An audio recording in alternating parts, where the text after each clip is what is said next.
Bonjour et bienvenue dans ce Geli Happy dédié à l'histoire de Myoji. Encore? Eh oui. En août dernier, je vous avais narré l'histoire principale, mais maintenant, je m'en vais vous conter les événements mondiaux. Alors, question évidente, c'est quoi un événement mondial? Eh bien en soi, ce devrait être tout événement qui a lieu sur tous les serveurs du jeu, en même temps ou presque. Mais ce que j'appelle événement mondial répond également à une autre caractéristique, l'histoire. Ils doivent faire avancer le scénario principal, ou au moins une des branches secondaires autour d'un personnage. Petite précision, je me base sur mes notes. J'ai pris quelques notes. Mais j'ai ensuite réécrit afin d'en faire un vrai récit. Ce n'est pas tout à fait comme ça que l'histoire fut racontée dans le jeu, mais les grands événements sont là, alors laissez-vous bercer par ma douce voix. L'invasion de Sealand. Sémé poussa la petite barrière de sa cour et rentra chez lui. Il regarda le jardin, méticuleusement entretenu par ses paperdolls, serviteurs de papier plié. Dans l'arbre dormaient deux esprits oiseaux, Oguna et Dujo. La soirée était paisible, tout comme l'avait été la journée. Loin de la capitale et de ses intrigues politiques, Sémé avait résolu une petite affaire à la campagne et était de retour pour une bonne tasse de thé. Tout était normal, si normal. Un bref souvenir s'invita dans l'esprit de l'Onmyoji bleu. Orochi, les têtes de serpents géantes, le sang et les cris partout. Sémé chassa ce souvenir d'un revers de main. Tout était normal maintenant. Quelques visiteurs venus du sud, une dispute chez les doji, le quotidien. En entrant dans la maison, il vit une paire de chaussures de plus dans l'entrée et sentit une odeur de thé. Dans la pièce centrale, Yaobikuni venait de servir 2 tasses, semblant attendre l'arrivée de l'Onmyoji. Ça, ce n'était pas normal. Il vint s'asseoir en face. « Bonjour Yao, que puis-je pour toi ?» demanda-t-il avec un sourire poli. « D'abord, tester mon thé. C'est la première fois que je fais ce mélange. » Sémé prit la tasse devant lui et y but une gorgée. Un peu trop chaud, mais très fruité et apaisant, avec une légère touche de menthe. Surprenant. Il est très bon. Merci. Ensuite, j'ai fait une prédiction inquiétante.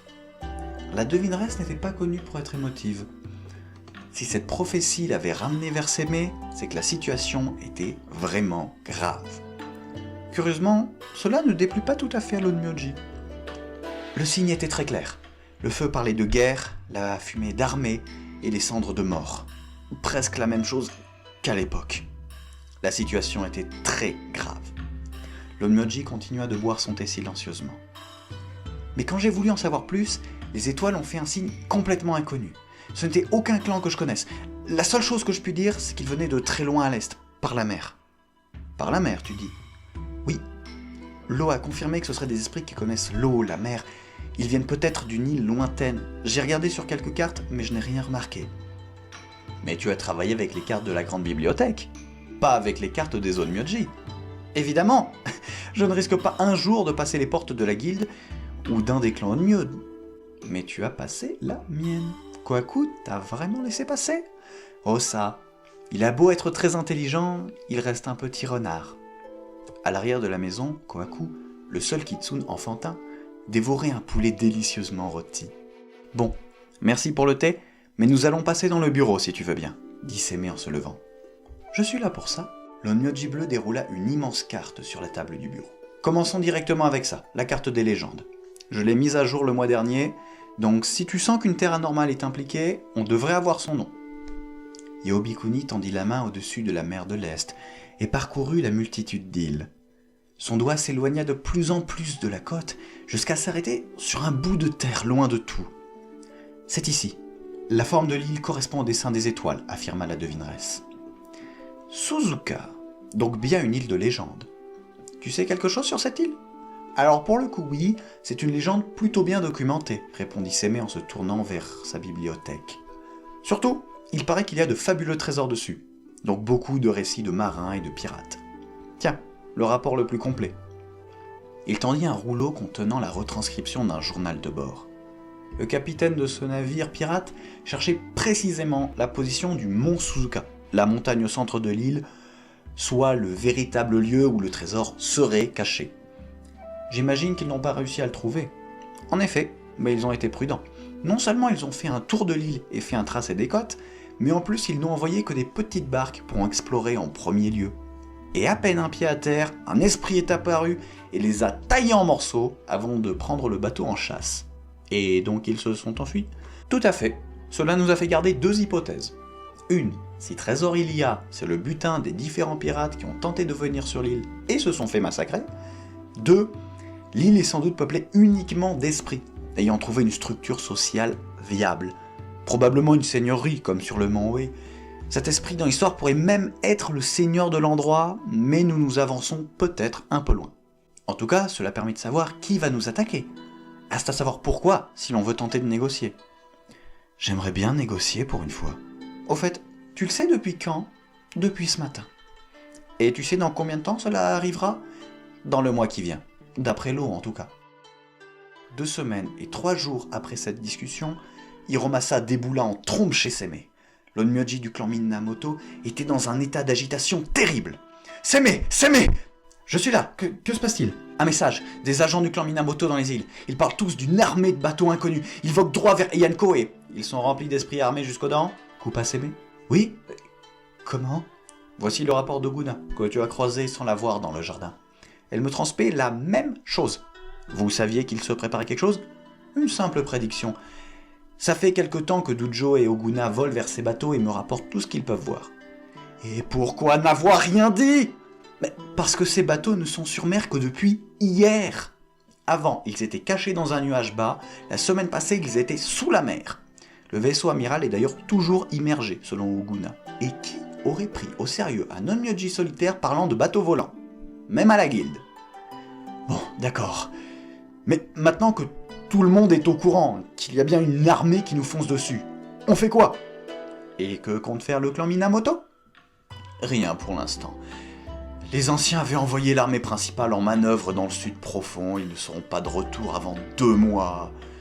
Il ne reste que les troupes personnelles de Yorimitsu, mais il veut pas les envoyer avant de les avoir peaufinés. Il est... Hiromasa finit sur un soupir fatigué. Oui, je sais, nous allons y aller nous-mêmes. Rassemble les Shikigami que tu rencontreras, tous les esprits qui nous suivent. Rendez-vous après-demain, ici. On ira au port accueillir ces gens. Avec politesse. D'accord. Je ramène Kagura aussi. Je n'aime pas l'idée qu'elle reste seule au domaine du clan. Même un champ de bataille semble plus sûr que là-bas. Très bien. Elle pourra sans doute nous aider depuis l'arrière. Oh, il faut que je te prévienne. Yaobikuni sera là aussi. Hiromasa fronça les sourcils. C'est elle qui m'a prévenu, précisa Seme. Elle pourra peut-être se faire pardonner. Sur le port, les esprits se croisaient et se recroisaient, attendant que les voyageurs arrivent enfin. Les marins et autres humains avaient fui depuis longtemps. Barrant l'horizon, une ligne de bateaux géants affichant en figure de proue des masques de démons grands comme des maisons. Ils restaient immobiles, jugeant de leurs yeux vides le rivage. C'était la pointe de l'armée venue d'au-delà de l'horizon. Une armée que l'on retiendrait vite sous le nom de Siled. Dangereuse comme la mer, mais patiente comme la terre. Enfin, un mouvement. L'un de ces masques ouvrit la bouche, laissant passer une embarcation plus petite, mais dépassant largement les petits bateaux de pêcheurs restés à quai. Porté par une vague surnaturelle, le navire d'assaut fonça droit devant lui, éperonnant littéralement la berge. En sauta immédiatement une bande d'esprits de la mer disparates, habillés comme des pirates et agitant des armes qu'ils avaient visiblement fabriquées eux-mêmes, l'avant-garde. Ils se jetèrent directement sur le comité d'accueil, avec de grands cris qui ne laissaient aucun doute sur leurs intentions. Hiromasa et Akuro répliquèrent instantanément. 2 cordes vibrèrent et 2 flèches se plantèrent dans les monstres les plus rapides. Ils tombèrent raides morts, et leurs camarades enjambèrent leur corps sans s'en alarmer. Les Shikigami dégainèrent donc, et affrontèrent ces touristes assoiffés de sang. Tout en distribuant des coups d'éventail mortels, Seme chercha du regard celui qui aurait le rôle de chef. Un grand esprit requin qui braillait des ordres correspondit au poste. L'Onmyoji bleu envoya un sort de scellé avant d'écraser son éventail sur la tête d'un esprit crabe qui essaie de lui pincer la jambe, avec une pince d'1 mètre de long. Une fois le dernier des esprits pirates abattu, on se tourna vers le supposé capitaine. Il n'y avait pas de mort à compter du côté des Yanko, mais cela n'était que l'avant-garde, un amuse-bouche un peu amer. « Salutations, voyageurs, commença Seme. Pourquoi venez-vous à Yanko? Les armes à la main en plus. »« Je vais vous bouffer !» rugit le requin. Pas tant que je ne vous aurai pas libéré. Répondez-moi. On va vous bouffer tous. Gloire au jeune maître. Vous allez y passer. Très bien, très bien, très bien. Qui est ce jeune maître? Est-il puissant? Je dirai rien. Je parie qu'il est idiot et il ne sait pas se battre, vient provoquer Kohaku. La ferme, le renard. Maître Otakemaru est le meilleur. Il fend la mer, il brise les montagnes et il te brise la tête. Allons, du calme, je suis prêt à négocier. S'il veut ouvrir les pourparlers, je me tiendrai là et on trouvera certainement une manière de faire qui nous épargne un bain de sang. Tu peux aller lui dire ça? Il écoutera sans doute le courageux capitaine qui l'a envoyé découvrir les terres. D'accord, relâchez-moi et j'irai. Sémé desserra lentement son sort de scellé. Les chaînes disparurent une à une, tandis que les alliés reculaient lentement sur leur garde. Le requin sauta dans la mer et disparut. Sémé se retourna en soupirant. Bon, tout le monde a pu aller voir Momo ou il reste des blessés? Soudain, l'esprit requin pirate sauta de la mer, le harpon en avant pour frapper. Il fut bloqué en pleine course par une brume pâle qui s'agita, le retourna, le frappa, le tira dans tous les sens jusqu'à le rejeter à l'eau, à l'état de purée de requin. Kagura, douce petite fille d'habitude, s'approcha de Sémé. Est-ce que j'y suis allé trop fort? Disons que les pourparlers sont compromis. Sur la ligne de navire, Kujira, grand esprit baleine, replia sa longue vue. Jeune maître, l'équipe de débarquement a échoué. Ah, évidemment. De derrière apparut Otakemaru. La lumière de son épée luisait sur ses cornes et ses dents, aussi pointues les unes que les autres. Son regard perçant se posa sur le rivage. Il est très triste de devoir faire ainsi, mais il n'est de guerre sans sang. Nous savons à peu près de quoi sont capables nos adversaires, mais il faut compter qu'ils seront sans doute plus nombreux à l'avenir. Devons-nous poursuivre l'offensive? Non, laissez la ligne de bateau ainsi et lancez chaque jour une petite attaque avec des volontaires. Cela gardera leur attention sur la ville.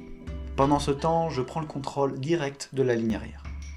Vous allez au fleuve? Oui, ce sera le plus douloureux, alors autant commencer par là. Merci de votre attention. N'hésitez pas à me faire des retours en commentaire sur comment améliorer l'écriture ou le parler, je les lirai avec plaisir. Sur ce, au plaisir de vous revoir quelque part dans cet univers.